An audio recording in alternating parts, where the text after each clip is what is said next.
तो hello everyone, कैसे आप सभी। आशा करते हैं आप सब बहुत अच्छे होंगे और आप लोग समझ चुके हैं कि क्या टॉपिक लेके हम आए। तो जैसा कि आप सभी जानते हैं, सीरीज चल रहा बायोलॉजी का, इसमें 3 चैप्टर तक बहुत अच्छे से हम कंप्लीट कर चुके हैं। अब जो हम देखेंगे 4th चैप्टर, जो मेरा यानी कि पदार्थ नियंत्रण एवं समन्वय उत्सर्जन, जो मेरा चैप्टर है, उस उत्सर्जन चैप्टर को हम कम्प्लीटली जो भी इंपॉर्टेंट क्वेश्चन होगा वो सारे क्वेश्चन को अभी हम अटेम्प्ट करेंगे। चलिए देखो, उत्सर्जन किसे कहते हैं। देखो यार, बहुत वेरी इजी और कॉमन क्वेश्चन है। ये पूछेगा ही कि उत्सर्जन किसे कहते हैं। देखो, जीवों के, यहाँ लिखिए, जीवों के शरीर से उपापचय क्रिया के फलस्वरूप उत्पन्न गंदे अपशिष्ट उत्सर्जी पदार्थ को शरीर से बाहर करने की प्रक्रिया को उत्सर्जन कहा जाता है। देखो बाबू, जिस तरीके आप लोग हम एग्जाम्पल लेके, क्या गोभी का एग्जाम्पल लेके समझाए थे। आप मार्केट से गोभी खरीद कर लाते हैं तो क्या पूरे का पूरे बना लेते हैं? नहीं, कुछ ना कुछ उसमें से जो उत्सर्जन यानी कि वेस्टेज जो रहता है, जो आपके अपशिष्ट रहता है, आपके काम लायक नहीं, तो उसको हम बाहर करते हैं। सेम हमारा बॉडी में, क्या 1 किलो चावल खाना खाए तो 1 किलो मेरा पूरा बॉडी ऑब्जर्व करेगा? नहीं ऑब्जर्व करेगा। जो बच जाएगा क्या करेगा? वो हमारे शरीर के लिए गंदा या अपशिष्ट या पॉइजन के समान हो जाएगा।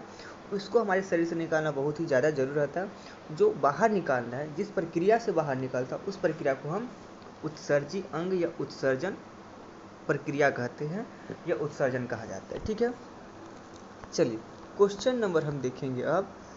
उत्सर्जी पदार्थ क्या है, क्वेश्चन नहीं देखेंगे, उत्सर्जी पदार्थ क्या है। अब बाबू देखो, उत्सर्जी पदार्थ क्या है, बहुत इजी क्वेश्चन है कि देखिए उत्सर्जी पदार्थ क्या है। आहार नाल में पाचन के बाद पचा भोजन अवशोषित होकर परिवहन द्वारा कोशिकाएं में पहुंचता। सही बात है, हम लोग जो खाते हैं भोजन अवशोषित होकर कहाँ पहुंचता है? हमारा परिवहन द्वारा कोशिकाओं में पहुंचता है। ठीक है, और यहाँ उनमें अनेक उपापचय क्रिया होती है, जैसे ग्लूकोज, वसा, अम्ल, ऑक्सीजन एवं प्रोटीन का विखंडन इत्यादि। इन क्रियाओं के फलस्वरूप कुछ ऐसे पदार्थ का भी निर्माण होता है जो शरीर के लिए अनावश्यक एवं विषाक्त होते हैं। इन्हीं पदार्थ को हम उत्सर्जी पदार्थ कहते हैं। बात समझ गए? हम बहुत अच्छे समझ गए होंगे। चलिए, अब उत्सर्जी अंग किसे कहते हैं और सबसे बड़ा उत्सर्जी अंग कौन सा होता है, तो ये भी हम समझेंगे अच्छे से। उत्सर्जी अंग किसे कहते हैं? देखो, जटिल बहुकोशिकीय। अब बताइए, हम लोग एक कोशिकीय में कि बहुकोशिकीय, मनुष्य बहुकोशिकीय में आते हैं। ठीक है, अमीबा, पैरामीशियम, ये सब एक कोशिकीय में है। जटिल बहुकोशिकीय जंतु में अपशिष्ट पदार्थों को शरीर से बाहर निकालने के लिए विशेष रचनाएं पाई जाती जिन्हें हम उत्सर्जी अंग कहते हैं। आप समझ रहे हैं ना, जिससे शरीर का वेस्टेज मटेरियल बाहर करते हैं। वो कौन सा अंग है, आप सभी समझ रहे हैं या कमेंट करके बता दो। चलो, ये हो गया, ये समझ गए। यानी कि जटिल बहुकोशिकीय जंतु में अपशिष्ट पदार्थों को शरीर से बाहर निकालने के लिए विशेष रचनाएं पाई जाती हैं जिन्हें उत्सर्जी अंग कहते हैं। चलो, निम्न श्रेणी के जंतुओं जैसे प्रोटोजोआ, अमीबा, क्या हम बोले थे? प्रोटोजोआ, अमीबा उत्सर्जी अंग नहीं होते हैं। ये सब प्रोटोजोआ एक कोशिकीय में आए, अमीबा आपका एक कोशिकीय में, उत्सर्जी अंग नहीं होते। अमीबा में कार्बन डाइऑक्साइड तथा नाइट्रोजनी पदार्थों में मुख्य रूप से अमोनिया जैसे उत्सर्जी पदार्थ बनते हैं। ऐसे उत्सर्जी पदार्थ शरीर की सतह से प्लाज्मोलेमा से विसरण द्वारा बाहर निकलते। इसका अलग प्रोसेस, इसका अलग तरीका है। हम लोग बहुकोशिकीय की बात करें, एक कोशिकीय की नहीं बात करेंगे। और आप सभी जानते हैं कि इसका पीडीएफ कहाँ मिलेगा? आपका अपना जो डीके कॉमर्स या डीके सक्सेस पॉइंट या डीके कॉमर्स सर्च कीजिएगा। कि देखिए, ये चैनल है ना, स्पेशल कॉमर्स स्टूडेंट के लिए था। ठीक है, तो ये इसलिए ऐसा है आप लोग। ठीक है, तो डीके कॉमर्स या डीके सक्सेस पॉइंट, या आपको डिस्क्रिप्शन में चैनल का लिंक मिल जाएगा। चलो, ये बात समझ गए आप। चलो आगे देखते हैं। उत्सर्जी अंग। अब मानव शरीर के उत्सर्जी अंगों का नाम लिखें।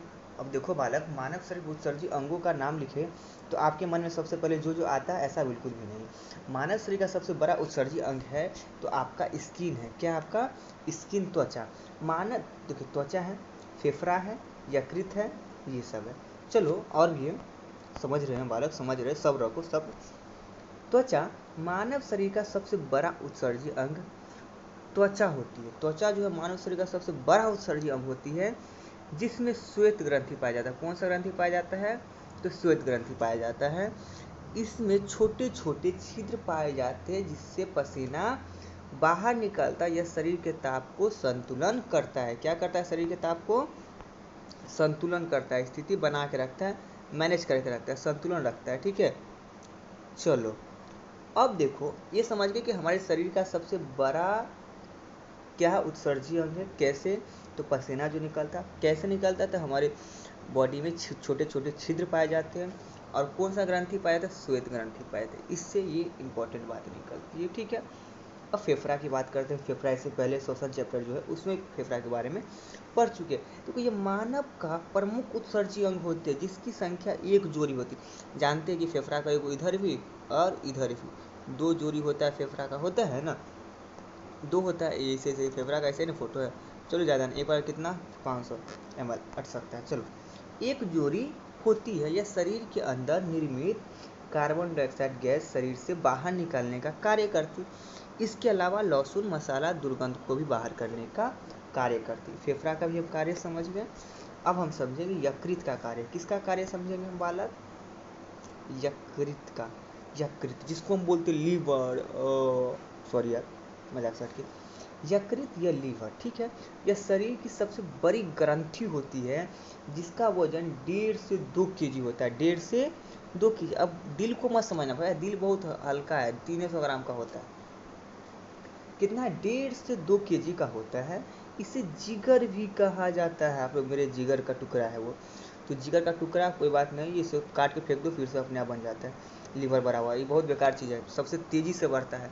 काटो फाटो, फिर से अपने आप बढ़ जाएगा, अपने आप जुड़ जाएगा। ठीक है, चलो, ये देखो, यह शरीर की सबसे बड़ी ग्रंथि होती है, जिसका वजन 1.5 से 2 kg का होता है। इसे जिगर भी कहा जाता है। यह प्रोटीन के पाचन से बने अमीनो अम्ल को अमोनिया में बदल देता है, यकृत कोशिकाओं को अमोनिया यूरिया में बदल देता है। आई होप हो गया इसका यकृत। पहले भी हम यकृत के बारे में पढ़ चुके। ठीक है, अब देखो इंटरेस्टेड बात, ऐसा नहीं है इंटरेस्टेड वाले बालक एवं बालिकाएं जो भी है मेरे प्यारे भाई और बहना लोग। चलो देखो, मानव मूत्र संरचना का सचित्र वर्णन करें। आप लोग कर सकते हैं, या मानव उत्सर्जन अंग का सचित्र वर्णन करें। दोनों बात एक ही है, क्वेश्चन करने का तरीका बदल गया। तो मानव का प्रमुख उत्सर्जी अंग वृक्का है, जिसको हम बोलते हैं किडनी। और आप लोग मत कर देना गलती कि किडनी बेच के यानी आईफोन खरीद लेना। ठीक है, आईफोन ज़िंदगी रही तो बहुत आईफोन खरीदाएगा। तो किडनी दो हर किसी के पास होता है, समझे। लेकिन एक किडनी आपका ख़राब होगा तो दूसरा किडनी काम करेगा। अब मान लो एक बेच दिए, आईफोन खरीद लिए, अब आईफोन को तो यहाँ तो नहीं ना लगा लोगे। चलो, आईफोन को नहीं लगाना आप लोग को, आप लोग को किडनी बेचना नहीं, मेरा बस यही कहना है। वृक्क या किडनी, यह मानव का प्रमुख उत्सर्जी अंग होता है, जिसकी संख्या एक जोड़ी में होती है। प्रत्येक किडनी का वजन 150 ग्राम होता है। यह कमर के ठीक ऊपर मेरुदंड के अगल अगल बगल भाग में स्थित होता है। वृक्क के बाहर भाग को कॉर्टेक्स कहा जाता है, जिसका आकार अवतल होता है। वृक्क के धंसे भाग को पेल्विस कहा जाता है। वृक्क का कार्य नाइट्रोजन से गंदे पदार्थों को बाहर निकालने का कार्य होता है। ठीक है, अब आगे समझते हैं। ये समझ गए हम वृक्क के बारे में। अब समझे मूत्रवाहिनी के बारे में। ठीक है, देखो मूत्रवाहिनी वृक्क के पेल्विस भाग से निकलने वाली वाहिनियों को मूत्रवाहिनी कहा जाता है, जो मूत्राशय में जाकर खुलता है। मूत्राशय शरीर के पिछले भाग में नाशपाती जैसा थैलीनुमा संरचना मूत्राशय कहा जाता है, इसे मूत्र संग्रह कहा जाता है। ये सब आप समझ जाइएगा। मूत्र जिस मार्ग से बाहर निकलता है उसे मूत्र मार्ग कहा जाता है। मूत्र की बनावट, मूत्र में साधारण, ये ध्यान देने वाली बात है, मूत्र में साधारण जल, यूरिया, सोडियम क्लोराइड विद्यमान होते हैं। अगर एक मनुष्य 24 घंटे में 80 से 100 ग्राम प्रोटीन आहार के रूप में लेता है तो उसके मूत्र की प्रतिशत का मात्रा निम्नलिखित होगी। जल 96%, ठोस 4%, यूरिया 2%, अन्य पदार्थ 2% होता है। ठीक है, अब बात करते हैं यूरिक एसिड का, जिसका आप लोग सुनते हैं कि किसी का यूरिक एसिड बढ़ गया। रक्त में इसकी सामान्यतः मात्रा 2 ग्राम से 3 ग्राम प्रत्येक 100 ml रक्त में होती है। प्रतिदिन करीब 1.5 से 2 ग्राम यूरिक अम्ल मूत्र के साथ उत्सर्जित होता है। मूत्र का पीला रंग इसमें स्थितिक रंजक यूरोक्रोम के कारण होता है। अब आप एग्जाम पूछ दे कि मूत्र का रंग पीला क्यों होता है, तो इसमें स्थित यूरोक्रोम के कारण। किसके कारण?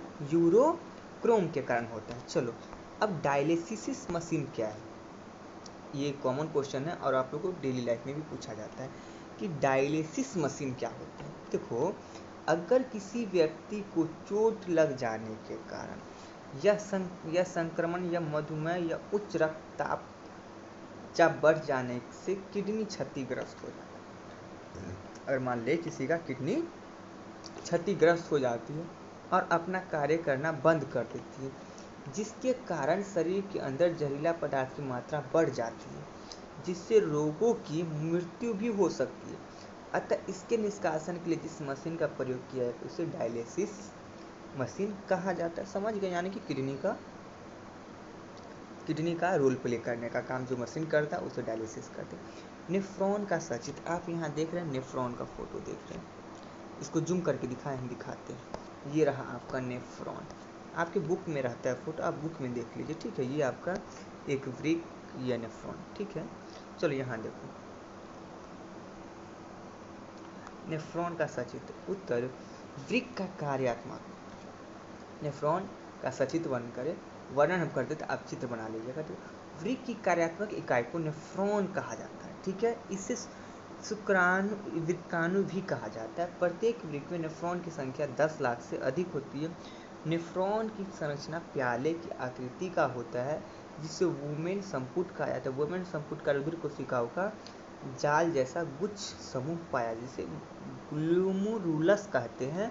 ग्लोमेरुलस और वुमेन संपुट मिश्रित रूप से मेल पिजियन संपुट कहा जाता है। सभी नेफ्रॉन में मेल पिजियन संपुट वृक्क या कार्टेक्स भाग में सम्मिलित होता है। चलो ये सब हम समझ गए जंतु में। ये सब किस में था बालक? ये सब था जंतु के बारे में। जैसा कि आप किडनी लिवर किस में, बकरी में पाया जाएगा, जंतु में। यानी कि अब पादप में हम बात करते हैं, किस में? पादप में। पेड़ पौधा में उत्सर्जन का प्रक्रिया क्या है, उसमें उत्सर्जन प्रक्रिया कैसे संपन्न होती है, ठीक है। चलो पादप में उत्सर्जन तो बात करते हैं, थोड़ा सा कहानी पढ़ते हैं। जंतुओं की तुलना में पौधों में पौधों के लिए उत्सर्जन विशिष्ट अंग नहीं पाए जाते हैं। श्वसन क्रिया से निष्कासन कार्बन डाइऑक्साइड गैस एवं प्रकाश संश्लेषण से निष्कासित ऑक्सीजन गैस विसरण क्रिया द्वारा पत्तियों के रंध्र एवं अन्य भागों में अवस्थित वात रंध्रों के द्वारा उत्सर्जित होती है। इससे पहले पढ़ चुके, इससे पहले वाले चैप्टर में। वास्तुसर्जन से निकलने वाला जल मुख्यतः रंध्र द्वारा तथा पौधे के अन्य भागों से निष्कासित होता रहता है। पौधों में उत्सर्जित पदार्थों को अपनी पत्ती एवं छाल में भी संचित करते। पत्तियों गिरने व छाल के बिलगाव से भी उत्सर्जित पदार्थों का निष्कासन होता है। कुछ उत्सर्जित पदार्थ कोशिका रिक्ताएं में जमा, जैसे टैनिन, रेजिन, गोंद आदि उत्सर्जित पदार्थ निर्माण होता है। देखो, टैनिन वृक्ष के छाल में, रेजिन एवं गोंद पुराने जाइलम में संचित रहता है। ये चीज समझ गए आप लोग, कहानी आप लोग पढ़ सकते हो, स्क्रीनशॉट ले सकते हैं, ठीक है। आगे पढ़ते हैं, आगे क्या पढ़ते हैं हम। कुछ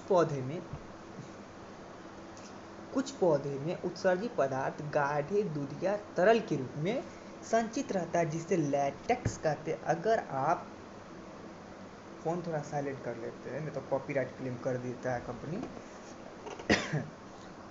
खांसी का नहीं कॉपीराइट क्लेम करता भाई। अगर आप पीपल, बरगद या पीला कनेर की एक ताजी पत्ती को तोड़े तो आपको उजला दूध एवं गाढ़ा लैटेक्स निकलता दिखाई पड़ेगा। आप नॉर्मली कनेर का फूल या पीपल का पेड़ या ये चीज़ आप देखे होंगे, लैटेक्स। बबूल के पौधे में गोंद उत्सर्जित पदार्थ के रूप में पाया जाता है। बबूल चीर में रेजिन एक सामान्य उत्सर्जित पदार्थ है। जलीय पौधे में उत्सर्जित पदार्थ को विसरण द्वारा सीधे जल में निष्कासित करते, जबकि स्थलीय पौधे कुछ उत्सर्जित पदार्थ को अपने आसपास की मृदा में निष्कासित करते हैं। ये चीज समझ, इसका जो बात था मुख्यतः। आई होप, मेरा कोशिश रहता है कि कम से कम समय में आप लोग का ज़्यादा टॉपिक कवर करें और सिर्फ इम्पॉर्टेंट क्वेश्चन को कराया जाए, ताकि आप लोग जल्दी से जल्दी सिलेबस कंप्लीट कर सके। इसका PDF कहाँ मिलेगा? अपना व्हाट्सएप चैनल और टेलीग्राम पे। And thanks for watching. अभी तक सब्सक्राइब नहीं किए तो भाई सब्सक्राइब करो, बेल आइकन को प्रेस करो। And thanks for